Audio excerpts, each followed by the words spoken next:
They say a grandmother's eyes should overflow with joy at the sight of her first grandchild. But the moment my daughter took her first breath, my mother-in-law's world turned to pitch black.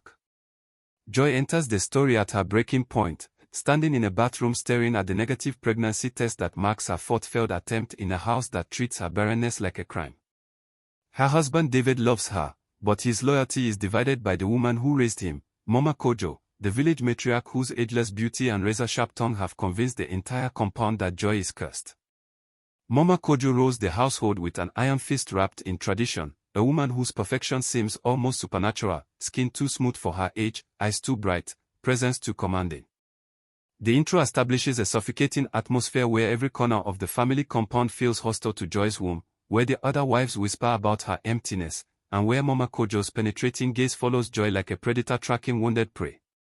Joy doesn't know yet that some eyes see more than they should, or that the darkness watching her wants more than just her failure, it wants her child's very soul.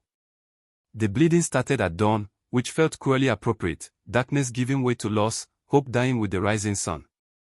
Joy felt the warmth spreading between her thighs and knew before she reached the bathroom what she would find. Red. Always red. The fourth time her body had betrayed her, the fourth child that would never draw breath.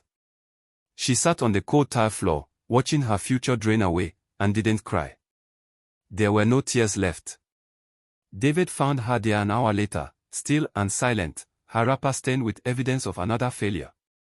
He gathered her in his arms without speaking, and she felt his tears where hers should have been. "We'll try again," he whispered into her hair. But they both heard the footsteps outside the door, Mama Kojo's deliberate tread, neither hurried nor concerned. The matriarch didn't knock. She simply opened the door and stood framed in the entrance, her ageless face arranged in an expression that might have been sympathy if her eyes weren't so cold. "Another one gone," Mama Kojo observed, her voice carrying the flat finality of a judge pronouncing sentence. "4 times now, David. 4 times your wife's womb has rejected the gift of life." "Mama, please," David's voice broke. "I am not being cruel, my son. I am being truthful." Mama Kojo's gaze settled on Joy with the weight of a physical thing. Some women are not meant to carry children. Some bloodlines are not meant to continue through certain vessels. Joy met those bright, unnatural eyes and saw something flicker there, not pity, not even contempt. Something hungrier. Something that looked almost like satisfaction. "Perhaps," Mama Kojo continued, adjusting the wrapper that draped her still slender frame, "it is time to consider other options. Your cousin Adis is of good childbearing age. As a second wife, she could." "No." Joy's voice came out stronger than she expected. "No other wives." Mama Kojo's smile was a blade wrapped in silk. "Then you must give my son what he needs, child. Or step aside for someone who can." She left them there on the bathroom floor, her exit as unhurried as her entrance, leaving behind only the faint scent of something Joy couldn't name, sweet and cloying, like flowers left too long in a vase. That night, while David slept fitfully beside her, Joy lay awake and stared at the ceiling.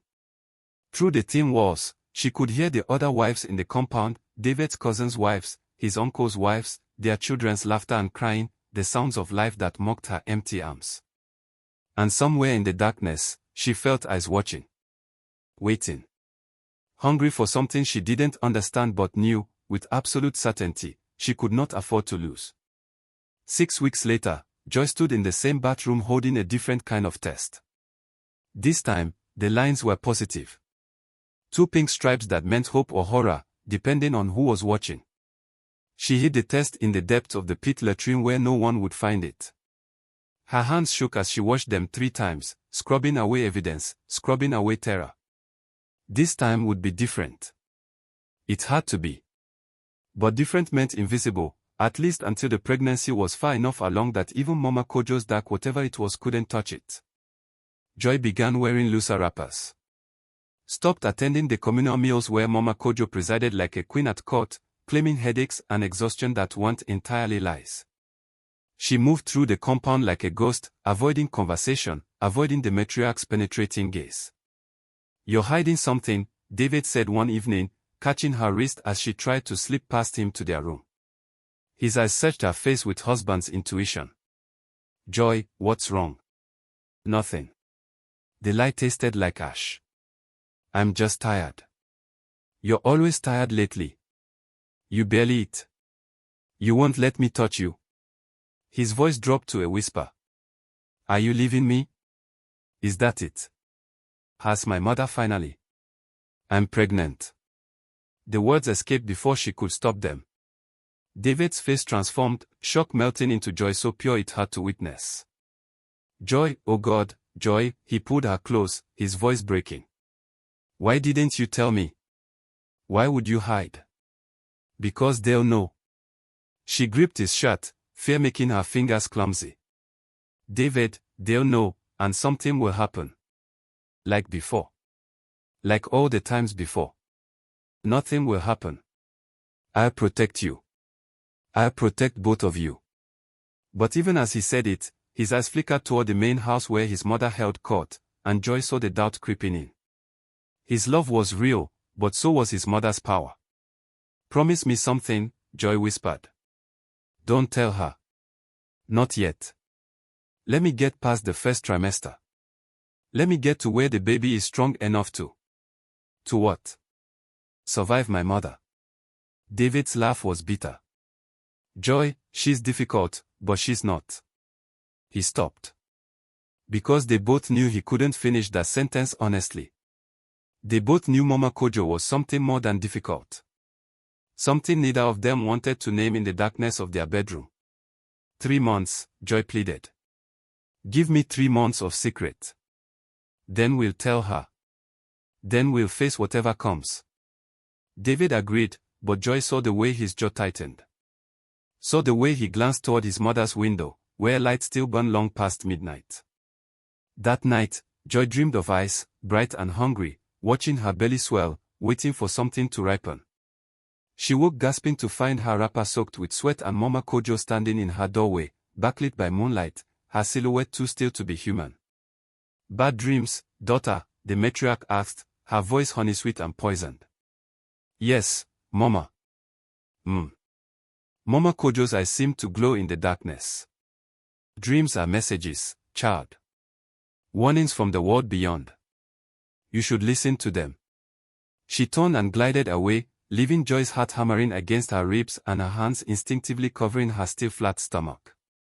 3 months. She just needed 3 months. But as the baby's heartbeat quickened inside her, Joy couldn't shake the feeling that time was a luxury Mama Kojo wouldn't grant. The summons came on a Sunday, delivered by one of the compound's younger wives with downcast eyes. Mama Kojo requests your presence at dinner tonight. She says it has been too long since you joined the family table. She says it is time to celebrate. Joy's blood turned cold.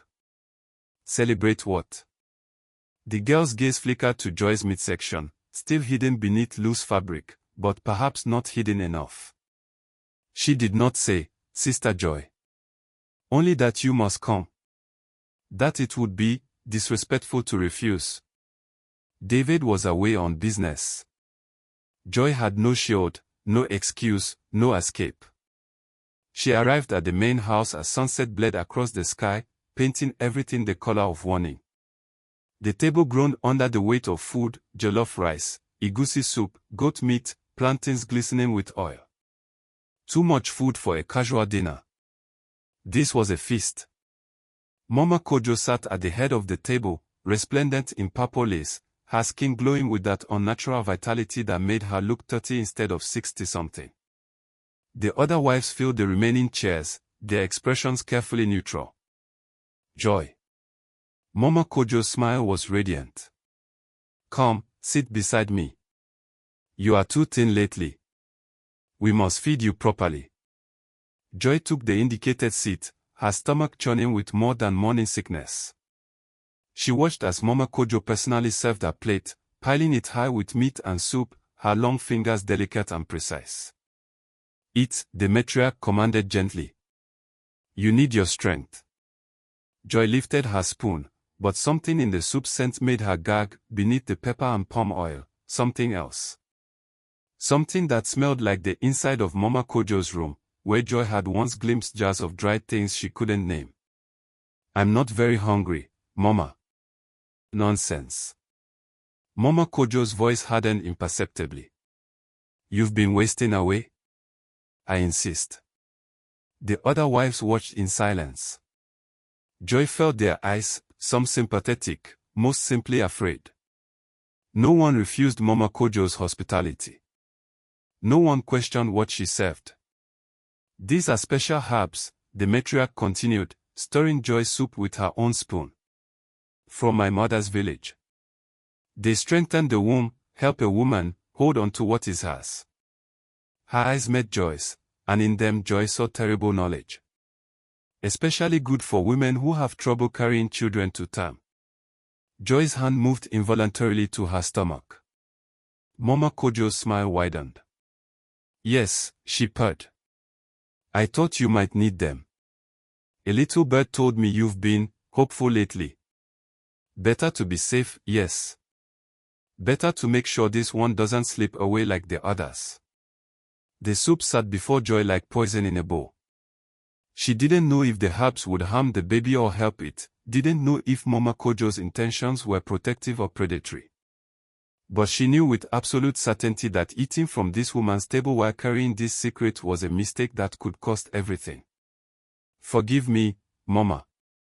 Joy stood, her chair scraping against her. I'm not feeling well. Perhaps another time. Sit down. No honey now. Just I and command. Joy remained standing. Around the table, the other wives held their breath. I said, Mama Kojo repeated, rising to her full height, sit down and eat what I have prepared for you and my grandchild. The silence that followed was absolute. Joy's secret hung in the air like smoke, visible to everyone now. If you've ever stood at the crossroads between obedience and survival, you know the choice that comes next isn't really a choice at all. Joy ran. David returned to chaos, his mother's fury echoing through the compound, Joy locked in their bedroom refusing to eat anything Mama Kojo sent, and a cold war that had turned the family home into a battlefield. She knows, Joy told him, her voice hollow. She's always known. And David, there's something wrong with her. Something that isn't natural. She's my mother. She's something else. Joy grabbed his hands, forcing him to meet her eyes. The way she doesn't age. The way plants die when she touches them. The way all my pregnancies failed after she touched my stomach and said her prayers. David, I think she's been. Don't. His face was anguished. Don't say what you're thinking. She's difficult, yes. Controlling. But she's not, she wouldn't. But his protest died when they entered the nursery he'd been preparing in secret. The room was freezing despite the Lagos heat. Their breath came out in visible puffs. The walls Joy had painted yellow last week were now covered in strange marks, symbols that looked scratched rather than drawn, dark and viscous, arranged in patterns that hurt to look at. What is this? David whispered. Joy moved to the crib, and her scream brought him running. Inside the wooden cradle lay a dead chicken, its neck twisted, its eyes still open and filmed with white. Beneath it, scratched into the wood, this one is mine. David stared at the desecration, and something in him finally broke. I'll talk to her. I'll make her stop this madness.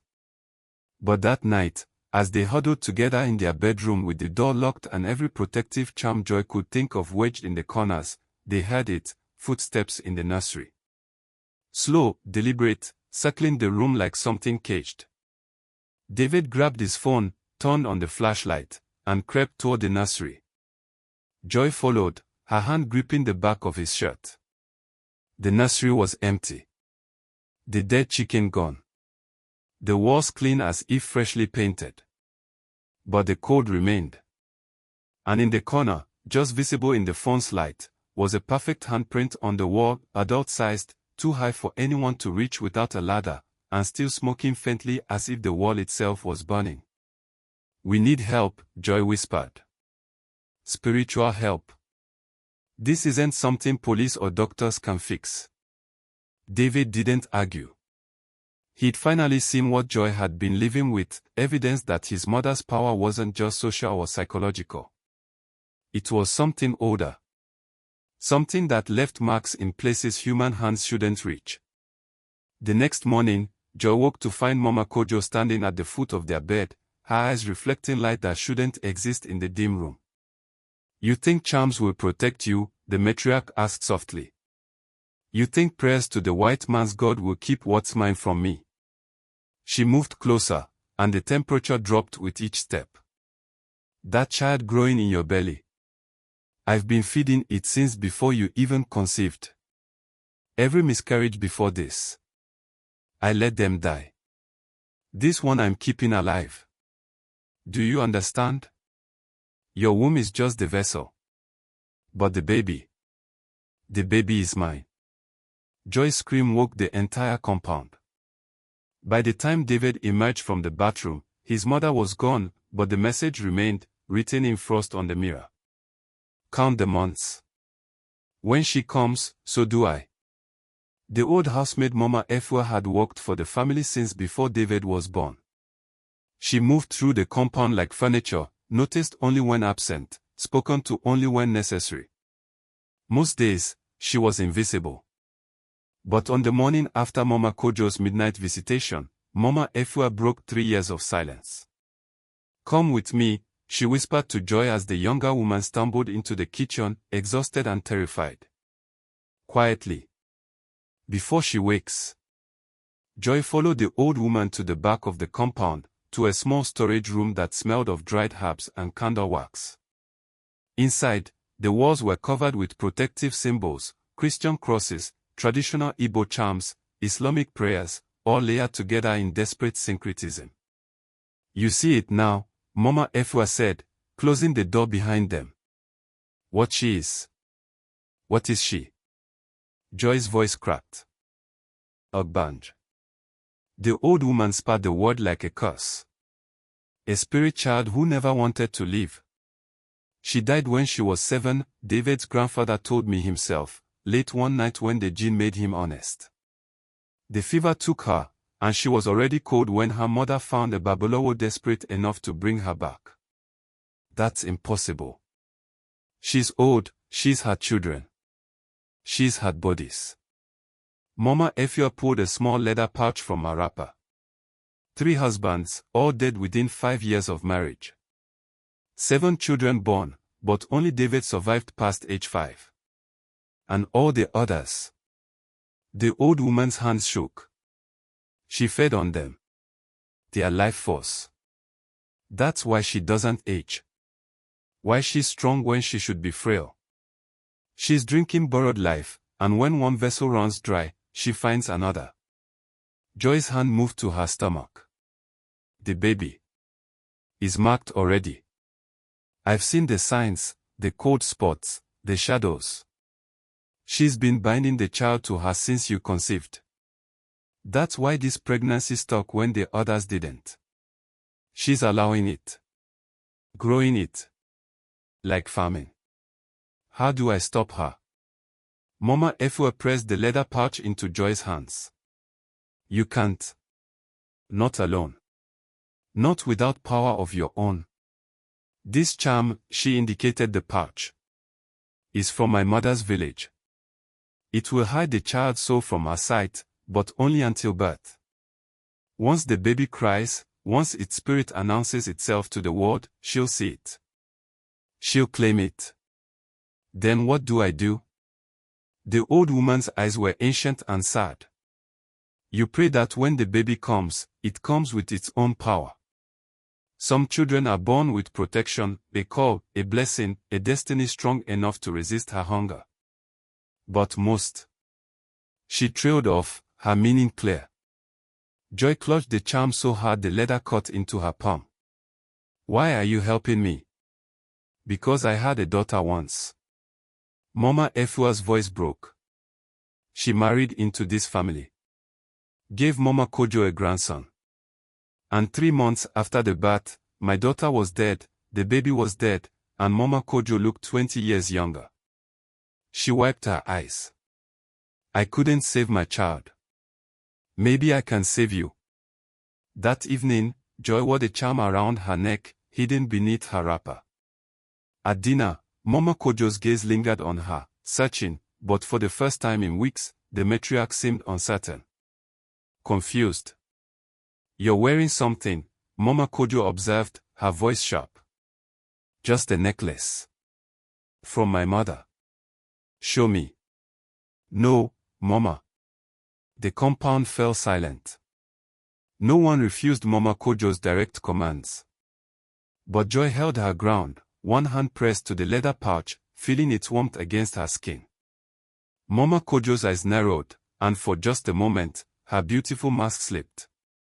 Beneath it, Joy glimpsed something ancient and hungry, eyes that glowed like coals, skin that seemed translucent, revealing shadows moving underneath. Then the mask returned, and Mama Kojo smiled. Keep your secrets, daughter, she said softly. For now. But remember, all debts come due. And I always collect what's owed. As Joy's pregnancy progressed into the second trimester, something strange began to happen. Mama Kojo started to fade. It was subtle at first. The matriarch's skin, always luminous, began to dull. Fine lines appeared around her eyes, lines that shouldn't exist on a woman who'd looked 40 for 30 years. Her movements, usually fluid and deliberate, became slightly stiff. She took to wearing more makeup, heavier jewelry, as if compensating for a vitality that was slowly draining away. The other wives noticed and whispered about it during laundry duty. She looks tired. Did you see her hands? Age spots.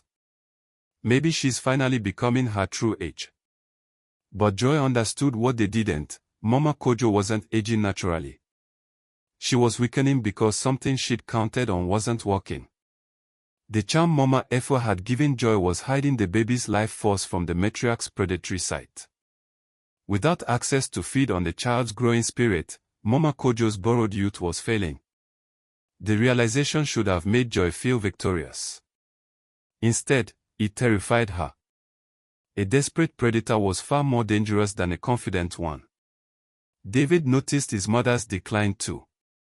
She's been asking about doctors, he told Joy one evening, his voice worried. Complaining about weakness, headaches. I've never seen her sick before. Not once in my entire life. Maybe she's just getting old, Joy offered, but even she didn't believe it. That night, Mama Kojo came to their bedroom door. For the first time since Joy had known her, the matriarch looked vulnerable, her perfect posture slightly stooped, her bright eyes dimmed. Joy, she said, her voice almost pleading. May I speak with you? Alone. David looked at Joy, clearly torn. Joy nodded. Whatever came next, she needed to face it. They sat in the courtyard under the moon, two women locked in an ancient battle neither had chosen. Mama Kojo studied Joy's growing belly with something that might have been longing. You're wearing protection, the matriarch said finally. Something that blocks me from the child. Joy didn't deny it. Do you understand what you're doing? Mama Kojo's laugh was bitter. I wasn't trying to hurt the baby. I was trying to save it. To make it strong enough to survive in a world that would try to break it. By feeding on its soul. By sharing strength. Mama Kojo's hands trembled, actually trembled, as she clasped them in her lap. I am old, Joy. So old. This body has carried me through 3 lifetimes, but it's failing. I needed the child's vitality to continue. Just a little. Just enough to keep me alive to see my grandchildren grow. You're not taking my baby's life to extend yours. Then you're killing me. Mama Kojo met her eyes, and for once, there was no mask, no pretense. Just fear. Raw and human and terrible. Without access to the child, I'll die. Probably before you even give birth. Is that what you want? To be the daughter-in-law who murdered her husband's mother. Joy felt the trap closing. If Mama Kojo died, David would blame her. The family would blame her. And some small, treacherous part of Joy's heart actually pitied this ancient creature who'd lived so long she'd forgotten how to die. There has to be another way, Joy whispered. There isn't. Mama Kojo stood, and even weakened, her presence commanded attention. So choose, daughter. Your child's full strength, with me dead and David hating you. Or share the baby's vitality, let me live, and we can both have what we want. She left Joy alone in the courtyard, wrestling with an impossible choice: sacrifice her baby's well-being to a supernatural parasite, or let her mother-in-law die and face the consequences. In the darkness, Joy felt the baby kick for the first time, a flutter, then a firm push, as if the child itself was offering an answer. Fight, the kick seemed to say. Whatever it cost, fight. Joy placed both hands on her belly and made her choice. Mama Kojo would get nothing. Not one drop of life from this child. And if that choice brought death and blame and hatred, so be it. Some things were worth the price. The blood moon rose on the night of the eclipse, painting the sky the color of endings. Joy was 36 weeks pregnant, close enough to survive, but early enough to be dangerous. She'd been feeling restless all day, pacing the bedroom while David worked late, her hands never leaving her belly. The first contraction hit at 11:30, hard enough to double her over. No, she gasped, checking her phone. Not yet. Not tonight. But her body had other plans. The contractions came fast and brutal, bypassing early labor and plunging straight into something violent and urgent. Joy grabbed her phone with shaking hands and called David. The baby's coming. Now. I'm 20 minutes away. David, there's no time. I need to get to the hospital. She called Mama Efua next, but the old woman didn't answer. Called the other wives, but their phones rang unanswered. It was as if the entire compound had emptied, leaving her alone on the worst possible night. Then her bedroom door opened. Mama Kojo stood there, and the sight of her made Joy's blood freeze. The matriarch had deteriorated dramatically in the past week, skin hanging loose on her frame, hair gone grey, eyes sunken deep in their sockets. She looked like death's shadow given human form. But she was smiling. It's time, Mama Kojo whispered. Finally. I've been waiting for this. Stay away from me. Joy backed toward the window, another contraction tearing through her. David is coming. The hospital is 30 minutes away in Lagos traffic. And the baby will be here in 10. Mama Kojo moved closer, and despite her frailty, there was something predatory in her approach. You feel it, yes. How fast it's coming. I've been pulling on the child's cord since sunset. Calling it forth. Summoning it to me. Joy's water broke, soaking through her wrapper. The pressure was unbearable, the urge to push overwhelming. She was going to have this baby here, now, with only this creature as witness. I can help you, Mama Kojo offered, her voice almost kind. I've delivered dozens of children. I can make sure you both survive. All I ask is that you remove the charm. Let me see the child as it's born. Let me welcome it properly. Another contraction. Joy screamed, her body pushing without her permission. She could feel the baby's head, could feel herself tearing, could feel death hovering close like a third presence in the room. Through the window, the blood moon hung huge and terrible in the eclipsed sky. Please, Mama Kojo begged, and the desperation in her voice was real. I'm dying. I can feel my spirit detaching from this body. But if I can just touch the child as it emerges, just taste its first breath, I can anchor myself. I can survive. You don't have to lose me. David doesn't have to lose his mother. Just one touch. That's all I need. Joy's hands found the leather charm at her neck. One pull, and it would break. One moment of weakness, and Mama Kojo would have access to her daughter's soul. She thought of Mama Efua's dead daughter. Of the 3 husbands who died young. Of David's siblings who'd never seen their 6th birthdays. Joy ripped the charm off, but instead of breaking it, she swallowed it whole, gagging as the leather scraped down her throat.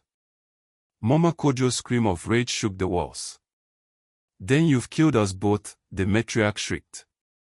"Because without me, you die in childbirth, and your precious daughter will die too, and David will find you both cold." The bedroom door crashed open. David stood there, breathing hard, his eyes taking in the scene with dawning horror. "Mama, what are you doing?" But there was no time for answers. Joe was pushing, the baby was coming, and Mama Kojo was collapsing against the wall, her ancient body finally giving out. As the eclipse reached totality, as the moon's shadow swallowed the last of the light, Joy's daughter entered the world with a cry that shattered glass and made the walls shake. And in that moment, in the perfect darkness of the blood moon eclipse, something shifted in the spiritual realm that no living person could see but everyone present could feel. The hunt was over. The reckoning had begun. The baby's first cry was not the mewling wail of a typical newborn. It was a sound of power, clear and resonant and impossibly strong for lungs that had just drawn their first breath. The windows shattered. The lights exploded. And in the sudden darkness lit only by the blood moon, Mama Kojo began to scream. "My eyes. My eyes. Something's burning my eyes." David lunged for his mother while Joy clutched her daughter, the baby still attached by the cord, both of them slick with blood and birth fluids. Through the pain and exhaustion, Joy watched as Mama Kojo clawed at her face, her fingers digging into the sockets where her eyes had been bright and hungry just moments before. "I can't see. The light, there's too much light, it's burning through me." "Mama, there's no light, the power's out." David tried to restrain her hands, but his mother was thrashing with inhuman strength despite her frailty. Joy looked down at her daughter and understood. The baby's eyes were open, shouldn't be open yet, not so soon, and they were glowing faintly silver, like moonlight made solid. Around her tiny body, the air shimmered with something that looked like heat waves but felt like protection. Like power. "She was born with a call," Mama Efua's voice came from the doorway. The old housemaid held a lamp, its flame casting wild shadows across the scene. A spiritual veil. "It means the ancestors have chosen to protect her. Means she came into this world with her own power, her own guardians. Make it stop." Mama Kojo was on her knees now, her ruined eyes streaming blood instead of tears. "Tell the child to stop looking at me." "I didn't mean, I wasn't going to." "Tell her I'm sorry." But the baby wasn't doing anything except breathing, her silver eyes fixed on her grandmother with an infant's unfocused gaze. It wasn't the child's attack. It was simply that for the first time in decades, Mama Kojo was being truly seen, her spiritual form, her borrowed life, her stolen years, all of it exposed to the light of a soul too pure and new to be deceived by earthly masks. And that exposure was burning her alive from the inside out. "David," Joy whispered, her voice hoarse. "Cut the cord. Get the baby away from her." David moved like a man in a dream, finding scissors, severing the connection between mother and child with shaking hands. The moment the cord separated, Mama Kojo collapsed completely, her screaming fading to whimpers. "I can't see," she moaned. "Everything is dark. Everything is gone." Mama Efua knelt beside her, checking for a pulse, for signs of life. "She's blind. Completely. But alive." "We need an ambulance," David started. "No hospital can fix this," the old woman said flatly. "This is spiritual blindness." Her inner eyes and outer eyes both destroyed. The baby's first gaze showed her what she truly was, and she couldn't bear the reflection. Joy barely heard them. She was staring at her daughter, perfect and tiny and fierce, already coming, her silver eyes fading to a normal brown as the spiritual moment passed. Whatever power had manifested at her birth was settling back inside her, dormant but present. This child would never be prey. Would never be food for hungry things that wore human masks. Joy. David's voice pulled her back. He knelt beside her, tears streaming down his face. Are you okay? Is she? She's perfect. Joy pulled her daughter close, breathing in that new baby smell that was already the most important scent in her world. She's safe. We are both safe. Behind them, Mama Kojo wept in her darkness, feeling for the first time in decades the weight of her true age, her true nature, her true crimes all pressing down on her at once. The blood moon began to wane. The eclipse passed. And in that bedroom where life and death had fought their ancient battle, life had won. But the story wasn't over yet. Some revelations come with dawn. They moved Mama Kojo to her room, laid her on the bed she'd ruled from for decades. Her blindness was total, her eyes white and filmed like cataracts, but deeper, longer, as if the darkness inside her had consumed the light she'd used to see. David sat at her bedside, holding his mother's hand, his face carved from grief and confusion. Joy stood in the doorway with baby Destiny sleeping in her arms, watching the woman who tried to steal her daughter's soul now reduced to something pitiful and broken. Tell me the truth, David said quietly. All of it. What are you, Mama? What have you been all these years? Mama Kojo's laugh was bitter and broken. Your mother. Your burden. Your curse. Her blind eyes turned toward where she thought he sat. But before I was any of those things, I was a child who didn't want to die.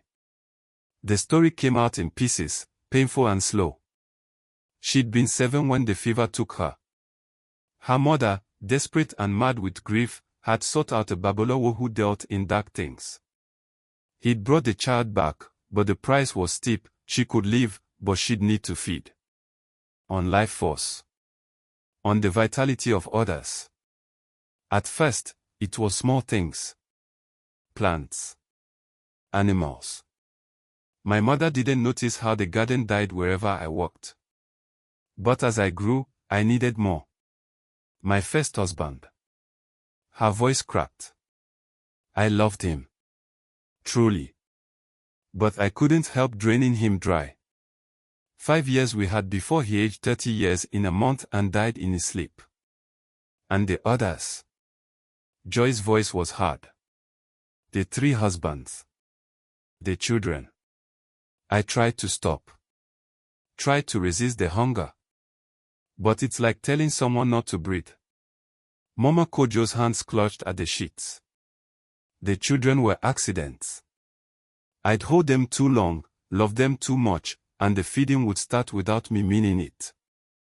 David survived because I learned to keep my distance. To not hold him.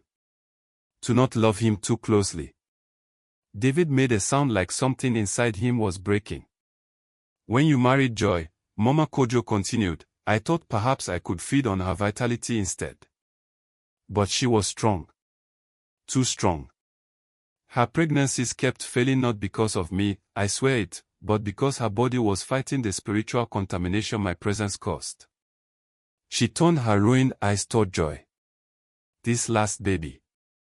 I thought if I could control the pregnancy, guide it, I could feed just enough to survive without killing either of you. I thought I could finally balance the hunger with love. But you can't, Mama Efua said from the corner. Ogbanj don't love. They consume. It's their nature. I tried. Mama Kojo's tears left trails of blood on her withered cheeks. I tried to be a good mother. A good grandmother. But the hunger always wins. Always. Then why are you telling us this now? David's voice was hollow. What do you want? Forgiveness. I want my sight back. The admission came out desperate and raw. The baby, Destiny, she has power. I felt it when she was born. If she'd just look at me again, if she'd just reverse what she did. No. Joy's voice cut like a blade. She's not your healing. She's not your food. She's not yours in any way. Then I'll die blind. Mama Kojo's voice dropped to a whisper. Alone in darkness. Unable to feed. The body will finally remember it's supposed to be dead, and I'll rot from the inside out. It might take months. Maybe years. But without sight, without the ability to hunt, I'm finished. Perhaps there's a moment in every story where you have to decide, is revenge sweet, or is mercy stronger? If you face that choice, you know it's never simple. David looked at Joy, his eyes asking a question he couldn't voice. Joy looked at her daughter, sleeping peacefully despite the darkness surrounding them. Then she looked at Mama Kojo, ancient, broken, monstrous, and somehow still pitiable. You can stay, Joy said finally. In this house. With your son. But you never touch my daughter. Never be alone with her. Never speak to her until she is old enough to understand what you are and choose for herself whether to know you. Joy, David started. And you tell us everything, Joy continued. Every ritual. Every source of power. Every trick you use to steal life. We'll find a way to sustain you that doesn't involve feeding on family. There is no other way. Then you learn to die with dignity, Joy said simply. Or you learn forgiveness by spending whatever time you have left making amends. Mama Kojo's blind face turned toward her, and something like wonder crossed it. You would let me stay. After everything. I would let David keep his mother. I would let Destiny know her grandmother, even a broken one. Joy's voice hardened. But the monster dies here. Tonight. You'll be Mama Kojo, flawed, human, aging naturally. Or you'll be nothing at all. In the darkness, in her blindness, Mama Kojo finally saw clearly, she'd been given a gift more precious than stolen life. She'd been given a choice to earn her existence instead of taking it. I accept, she whispered. And for the first time in decades, spoke a truth without hunger behind it. 3 months later, the compound had changed. Mama Kojo no longer rode from her throne in the main house. She'd moved to a smaller room in the back, where she spent her days learning Braille, relearning humility, slowly discovering who she might have been if she'd never cheated death. Joy watched from the kitchen window as David guided his mother through the garden she could no longer see. Mama Kojo's hands touched the plants gently now, not drawing life, just feeling their leaves, learning their shapes through touch instead of hunger. She's trying, Mama Efua observed, appearing at Joy's elbow with tea. I never thought I'd see the day. Neither did I. They'd found a solution to Mama Kojo's hunger, surprisingly simple, with her spiritual side gone, her ability to actively feed had been severed. She was aging naturally now, rapidly making up for lost decades, but stabilizing. The Babalawo they'd consulted said she'd probably live another 10 years, maybe 15. A normal lifespan for someone her true age. No more stolen life. No more supernatural vitality. Just the ordinary decline of an old woman who'd lived too long and was finally allowed to rest. Destiny gurgled from her bassinet, and Joy picked her up, marveling as always at this small miracle who'd saved them all simply by being herself. The baby's eyes were normal brown now, no silver glow, no supernatural power. But sometimes, when the light caught them just right, Joy saw something ancient looking back, a soul that had come into this world with its own guards, its own strength. Will you let Mama Kojo hold her? Mama Efua asked, reading Joy's thoughts as old women often could. Maybe. Joy touched her daughter's soft cheek. When Destiny is older. When she can choose for herself whether to offer forgiveness or not. And if she chooses not to. Then Mama Kojo will learn to accept that consequence too. David came in from the garden, his mother's hand light on his arm, her steps uncertain but growing more confident each day. He looked at Joy with eyes that held both grief and hope, and she knew they'd make it through this. Their marriage, their family, their strange new normal where monsters became human again. Should we tell her? David asked quietly. Joy touched her still flat stomach, where a second child was growing. This pregnancy felt different, lighter, easier, no dark presence feeding on it from outside. Just normal cells dividing, normal life taking shape. Not yet, Joy said. Let her earn this grandchild properly. Let her prove she can love without consuming.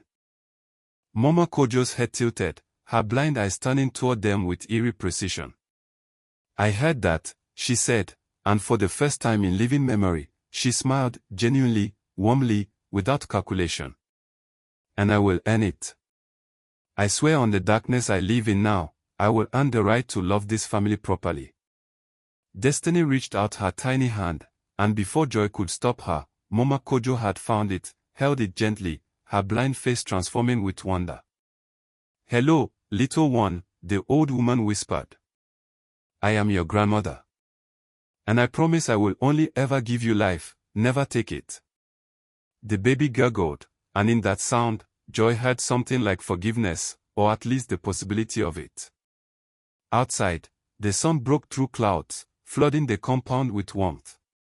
The plants in Mama Kojo's garden straightened, reaching for light, surviving despite the years of darkness. The house, so long cold and hostile, felt almost welcoming. Joy stood with her daughter in her arms, her husband at her side, and the woman who tried to consume them now learning to simply exist beside them.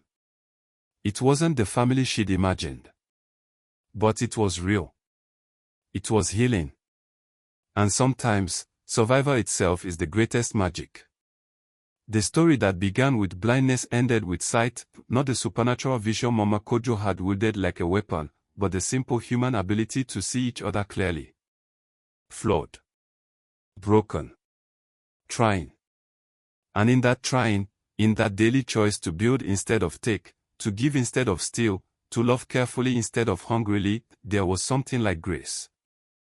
Destiny looked up at her mother with eyes that held wisdom beyond her months, and Joy understood. Some children come into this world not to be saved, but to save. Not to be protected, but to protect. Her daughter had broken a curse that stretched back decades. All by doing what children do best, being exactly who they were meant to be, without compromise, without fear, without knowing that compromise and fear were even possible. In the kitchen that smelled of new beginnings and old endings, Joy kissed her daughter's forehead and whispered a prayer of thanks, to ancestors, to gods, to the mysterious forces that had sent this child with her own light to illuminate the darkness. The blood moon had passed. The eclipse was over. And in its wake, only morning remained, ordinary, beautiful, and full of the simple promise that when you survive the darkness, the light is always sweeter for it.